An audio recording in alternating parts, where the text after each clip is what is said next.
ஹே படி, இது உங்க லவ்வபிள் மொக பேசிட்டு இருக்க. எல்லாரும் நம்ம கூட இருப்பாங்கன்னு நம்புறது அன்பு. ஆனா யாரும் இல்லைனாலும் என்னால வாழ முடியும் அப்படி நம்புறது தான் வாழ்க்கை. பல நேரங்கள்ல நம்ம ரொம்ப நேசிஞ்சவங்க கிட்ட இருந்து வர ஏமாற்றங்கள் நம்மள உடைச்சு போட்டுடும். ஆனா ஒண்ணு தெரிஞ்சுக்கங்க, ஒரு கதவு மூடுனா அங்கேயே நின்னுட்டு அழுதுட்டு இருக்காதீங்க. ஏன்னா கடவுள் உங்களுக்காக ஒரு பெரிய வாசலை திறந்து வச்சிருப்பாரு. இன்னைக்கு எபிசோட்ல இந்த ஏமாற்றங்கள் எப்படி ஒரு ஏணியா மாத்துறது அப்படின்னு தான் பேச போறோம்.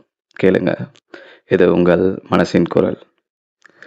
நம்ம மற்றவங்க மேல வச்சிருக்க அதிகப்படியான எதிர்பார்ப்பு தான் நம்மளுடைய கவலைக்கு முதல் காரணம். அன்பு செலுத்துங்க, ஆனா அதுக்கு பதிலா அதே அன்பு திரும்ப வரும்னு எதிர்பார்க்காதீங்க. வலிகள் தப்பு இல்லை, அழறதும் பலவீனம் இல்லை. ஆனா விழுந்த இடத்திலே தங்கிறது தான் தப்பு. அந்த வழியிலிருந்து வர வைராக்கியம்தான் உங்களை அடுத்த கடத்துக்கு கொண்டுட்டு போகும். யார் உங்களை விட்டு போனாலும் உங்கள் நிழல் உங்களை விட்டு போகாது. உங்களை நீங்களே செல்ஃபாக காதலிக்க ஆரம்பிங்க. உங்கள் வெற்றியை தேடி ஓடுங்க. உலகம் தானாக உங்கள் பின்னாடி வரும். நம்மளை விட்டு போனவங்க கிட்ட கெஞ்சி பார்க்காதீங்க படி. ஏன்னா புரியாத மனசுக்கு நம்ம கண்ணீர் வெறும் தண்ணி தான்.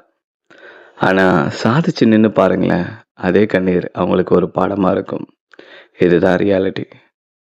இதுதான் உங்களுடைய லவ்வபிள் மோகா. அடுத்த எபிசோட்ல சந்திக்கும் வரை ஸ்டே டியூன். இது heart to heart with lovable Moga. Bye. பார்த்துக்கலாம்.